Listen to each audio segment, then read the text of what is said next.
And for more on the Munich Security Conference and U.S. foreign policy, we're joined now by Douglas Smith in Washington, D.C. He is a former Assistant Secretary for the United States Department of Homeland Security. Welcome to the broadcast. Thank you, Susan. Tell us about your possible takeaway that you had with Merkel and Pence. Yeah, the thing about the whole summit is one of confusion. I think what NATO, what Angela Merkel, what all of our European allies were looking for was a little bit of sanity, and what they got was a lot of confusion. I think what happened was the U.S. leaders came with so many different messages, whether it was Senator Lindsey Graham, any of the senators who attended, versus what some of the other countries were saying. It was very interesting to hear the Iranian foreign minister openly teasing President Trump about tweeting and foreign policy. The Chinese foreign minister took questions, whereas none of the U.S. leaders took any questions in the press conferences. It was all to a script. So I think we're coming out of the summit with more questions than we got, and a whole lot of scratching heads in Europe as to what the U.S. policy is going to be under this new administration. From your position, coming from an administration, how challenging was this for Vice President Pence to go over there as a communicator? I mean, I think the big challenge is that his boss doesn't let anybody else communicate.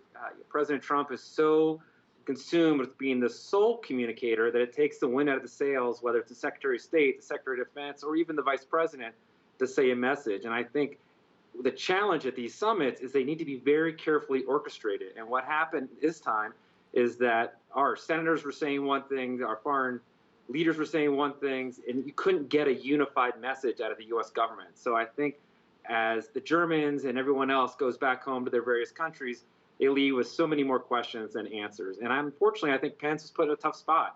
You know, this current president has no interest in anybody else speaking for an issue except himself. It's an interesting juxtaposition for the United States. Pence is saying the U.S. will hold Russia accountable, yet we still have these allegations out there, Douglas, that Russia was meddling in the U.S. elections on behalf of Trump. Yeah, no, absolutely. And I think it's, you know, the challenge is, it's always, they say, you know, the cover-up's worse than the crime. And I think right now, you know, with President Trump so unwilling to address it head on, what exactly happened with this Russia issue, it takes the wind out of the sails for Secretary Tillerson, for Secretary Mathis, for Secretary Kelly at Homeland Security to really move forcibly ahead, because there's so many questions left hanging out there that no one is really taking the administration seriously. In particular, Iran. I mean, they look at this. I just got back from a trip to the Gulf states. And the Gulf states are, your reporter is right, are looking very closely at what's going to happen with this administration. And we have a real ability here to make some real change, to continue the groundwork that's been laid, or we can really send it down a very dangerous path and let Iran run free within the region. And that's the last thing the U.S. needs to do. And for that matter, I'm sure it's the last thing that the Chinese want to see either. You know, stability and calmness is good for all. And with this lack of direction coming out of the administration, there are a lot of questions left to be answered. Douglas, I just don't have much time left at all, but the future of NATO, Trump is saying it's obsolete. We've got Lavrov saying he's looking for a post-West world without NATO. Well, I think that's a very, very dangerous thing to throw out there, particularly what we're seeing with Russian incursions, what they continue to do, that, you know, the president needs to roll that back. You know, the Germans and all of our allies over there are standing strong, and they're waiting to see, but, you know, the president needs to roll that back and recognize the vital importance that NATO has done for so many years. Quick question, China banning all coal imports from the DPRK. Your take on that, Douglas?